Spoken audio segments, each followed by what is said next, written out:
methodical, tireless, focused. So I let him go on. I even encouraged him.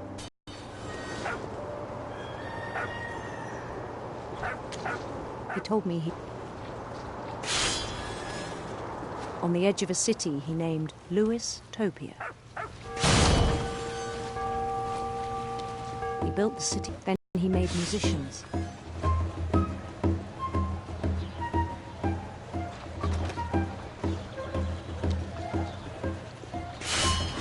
And songs for them to play. He talked about starting a band.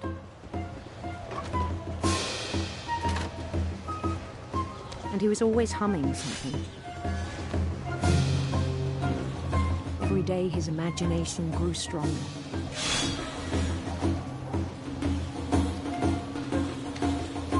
He no longer spoke at the cannery, but his chopping was as reliable as ever. Then one day it struck him that all the cheering crowds, even the stones under his feet, were all in his imagination, so he could do whatever he wished.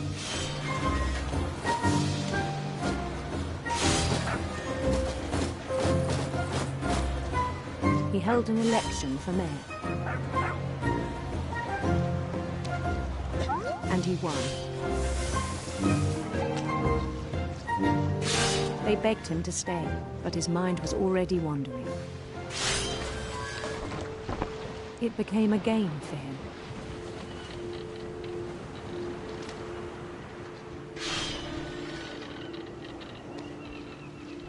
He'd conquer a city, then immediately push on. New Louisville.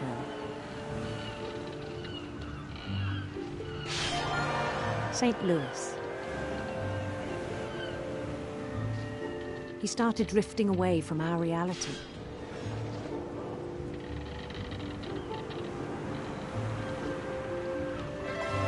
Minneapolis, until one day he forgot to go home from the cannery. Even as his mother pleaded with him, part of Lewis kept sailing on.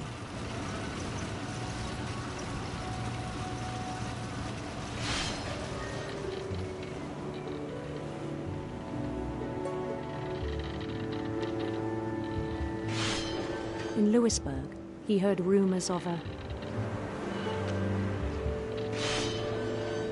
beautiful prince.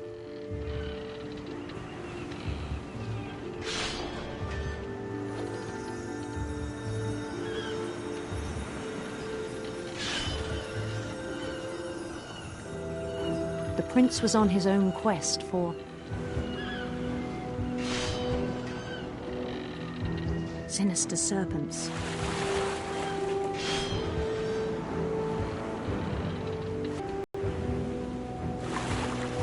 He followed the sound of his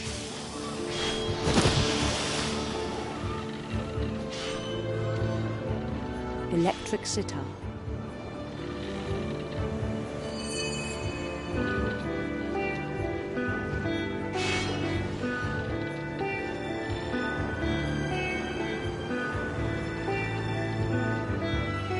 His chase led him to a golden palace east of the sun and west of the moon. Even then, his logic remained sound.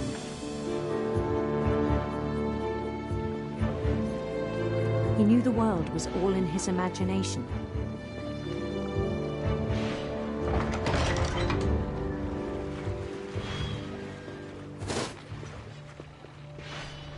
But he was so proud of having created it. In his own eyes, he'd become something greater than a king.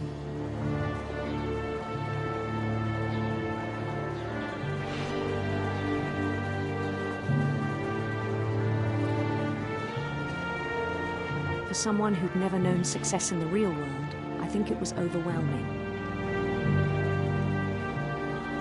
And then it struck him that the real Lewis was not the one chopping salmon, but the one climbing the steps of a golden palace.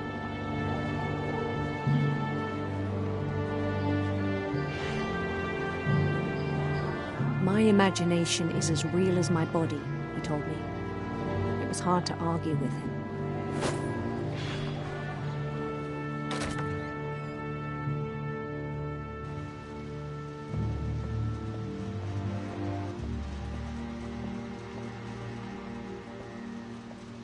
He began to forget the world we know.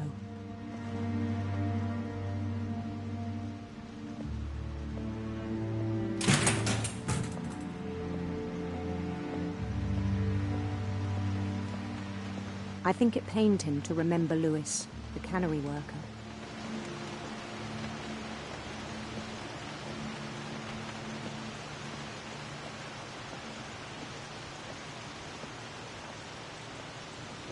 He began to despise the man with a royal contempt.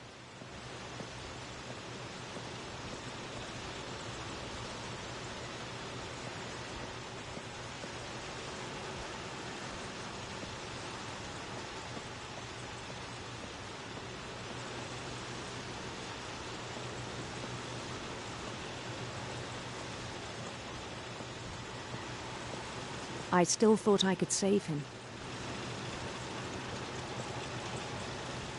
Even after he said he was being crowned king over all the lands of wonder.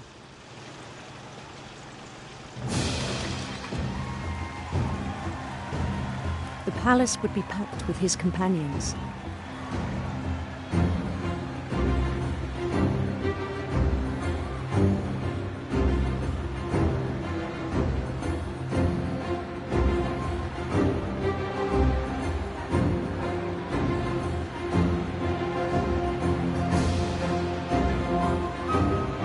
Including the wise Calico who'd insisted on advising them.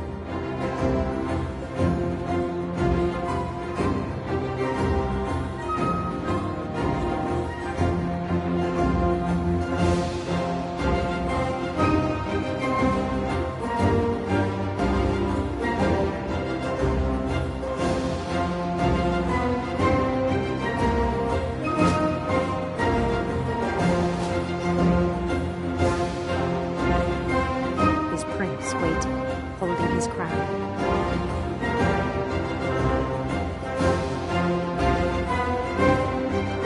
There was only one thing left to do.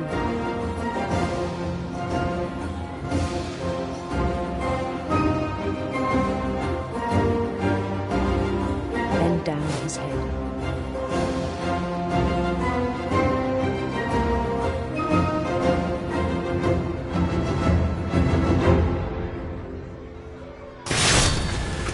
I think you know. Mrs. Finch, your son was a kind man who will be missed by all of us who knew him.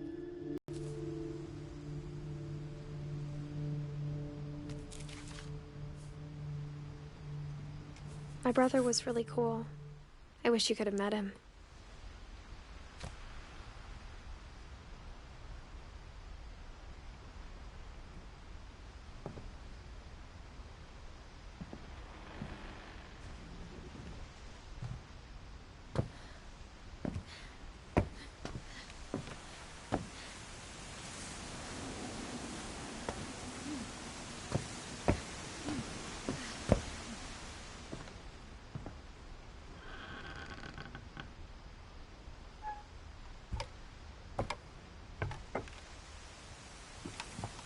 On the way back from Lewis's funeral, my mom told me to start packing. She waited until the day before we left to tell Edie. I'm not sure if she wanted to make it easier or harder.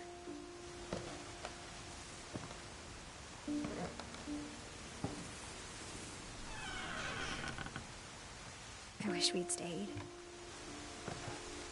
But I understand why we left.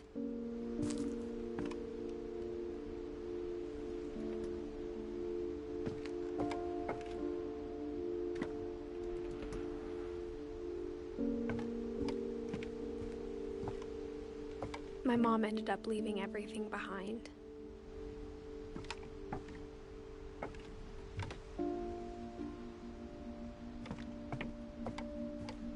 What happened that night had been coming for a long time.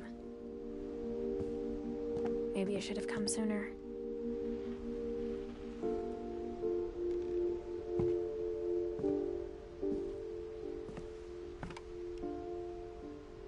But it had to end one way or another.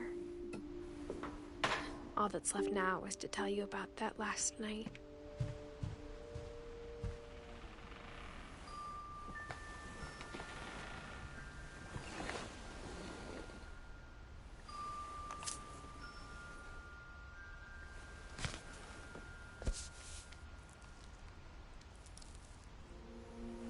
That whole last day, Edie just watched us pack and didn't say a word.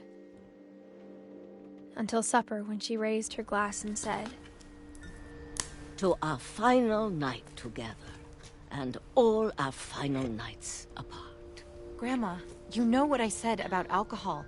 Some of your medications are very Edith, specific. I left a present for you in the hallway. Why don't you go open it? The grown-ups have to argue now. I'm sorry, you're right. We're all leaving tomorrow. Let's just enjoy our last... I'm not leaving. Edith, you're excused.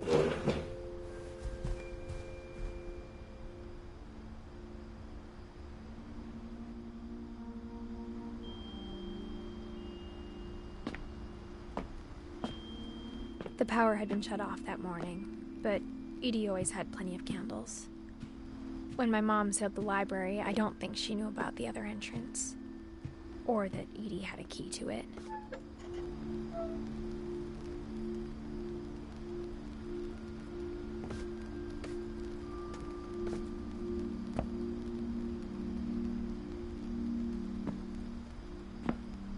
That thing you're afraid of isn't going to end when you leave the house.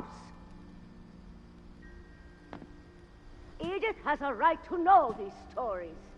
My children are dead because of your stories. I think it's best if Edith and I leave tonight. We'll have the nursing home send a van for you in the morning, okay? Dear Edith, there's so many stories I wish I could tell you, but there's only time for one. This is about what happened on the night you were born. That night, the tide went way, way out. It was the first and last time I ever saw the old house aground. There'd been an earthquake out in the middle of the ocean. They called it the lowest tide in 1,000 years. God, it smelled awful. You know, I've seen that house every day of my life.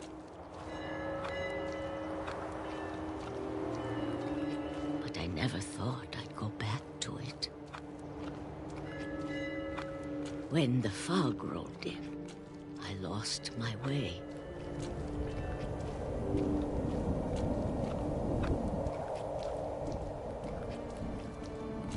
I got turned around.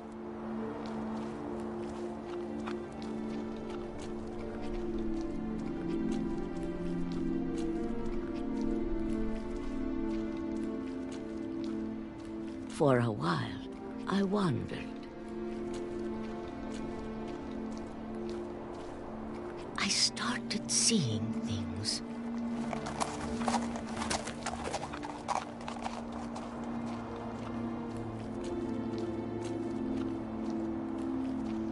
Things I'd forgotten had ever existed. But when I saw them, they felt like old friends. That night, a lot of things came back to me. Or maybe I came back to them.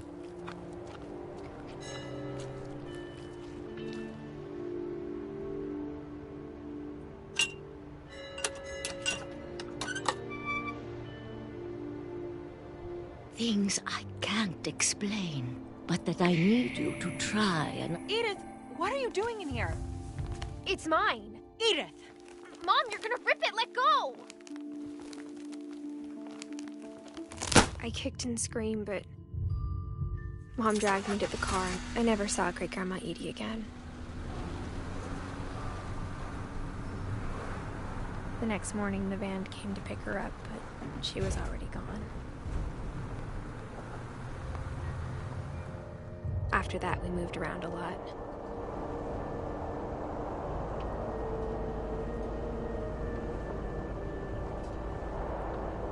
We both tried to make the best of it.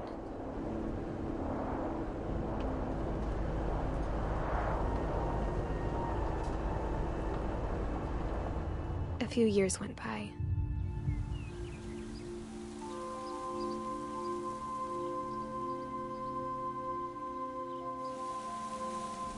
My mom didn't like to talk about it,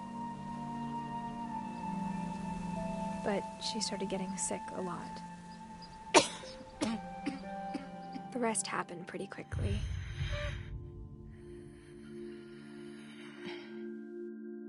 She got better for a while, and then she didn't.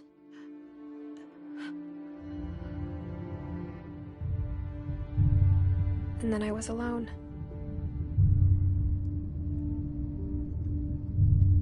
The last Finch left alive.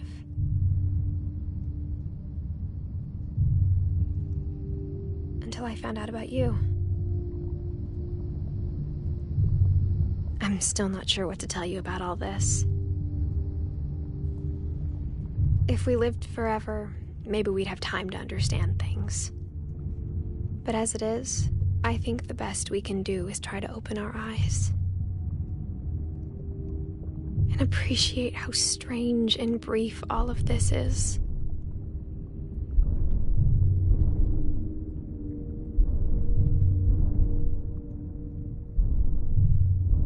This journal was supposed to be for you.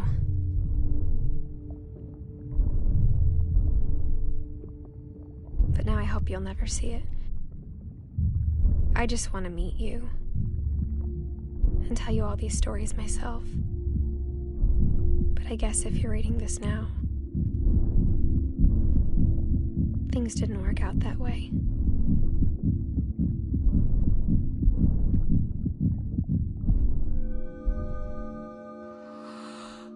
This is where your story begins. I'm sorry I won't be there to see it.